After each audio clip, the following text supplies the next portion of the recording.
तपस्या से खुश होकर भगवान शंकर ने उसे संतान प्राप्ति का वरदान दिया, परंतु वह बालक अल्पायु था। ऋषि मार्कंड ने उस बालक का नाम मार्कंडे रखा और उसकी दीर्घायु के लिए उसे शिव आराधना में लगा दिया, और वह बालक हर समय शिव आराधना में लीन रहता। इसी प्रकार समय बीतता गया और उसकी आयु समाप्त होने का वक्त आ गया।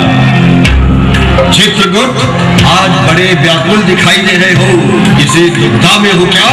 महाराज, आज ऋषि मार्कंड के पुत्र मार्कंडे के जीवन का आखिरी समय है और वह शिव आराधना में लीन है। ऐसे में उसके प्राण हर लेना किसी बड़ी विपत्ति का कारण न बने, इसीलिए मैं चिंतित हूँ। चित्रगुप्त, काल की गति को कोई भी नहीं रोक सकता। तुम यमदूतों को आज्ञा दो कि वह इसी समय बालक मार्कंडे के प्राण हर लाएं। हे यमदूतों, तुम इसी समय पृथ्वी लोक में जाओ और बालक मार्कंडे के प्राण हर लाओ। जो आज्ञा स्वामी। ओम नमः शिवाय। ओम नमः शिवाय। ओम नमः शिवाय। ओम नमः शिवाय। यही बालक मार्कंडे है, हम इसी क्षण इसके प्राण हर लेंगे। चलो अपना मृत्यु पाश फेंको।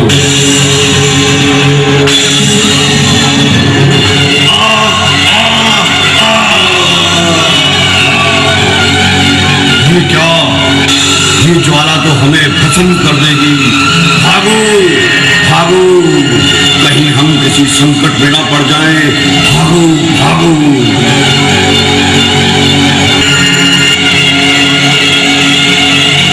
महाराज, हम बालक मार्कंडे के प्राण हरने के लिए पृथ्वी लोक गए थे, परंतु जैसे ही हमने अपना मृत्यु पाश फेंका, उसी समय एक भयंकर ज्वाला प्रकट हुई और हम अपने प्राणों की रक्षा कर वहां से भाग निकले।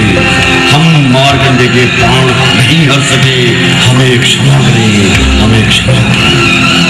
किसका इतना साहस जो काल को ललकार रहा है और उस बालक की रक्षा कर रहा है? हम स्वयं उस बालक के प्राण यमदंड से हरने जाएंगे।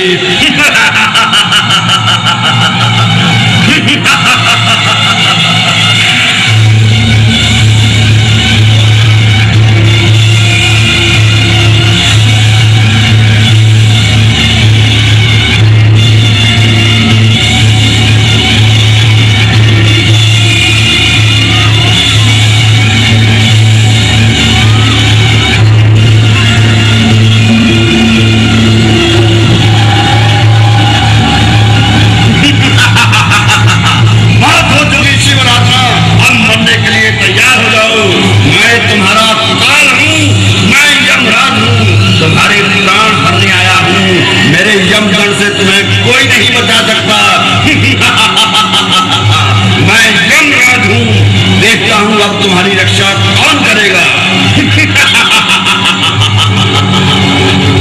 ओम नमः शिवाय। ओम नमः शिवाय। ओम नमः शिवाय। हे शिव शंभु भोलेनाथ, शरणागत की रक्षा करे प्रभु।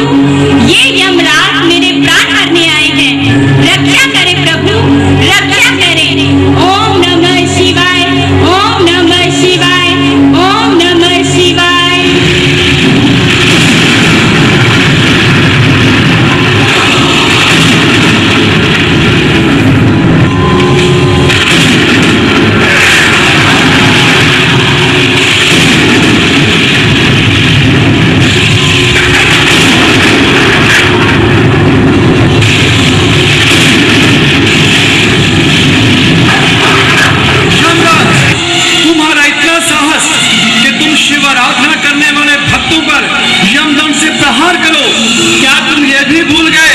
शिव आराधना करने वाले मेरी कृपा के पात्र बनते हैं। मेरी शरण में आने वालों की रक्षा करना मेरा परम कर्तव्य है।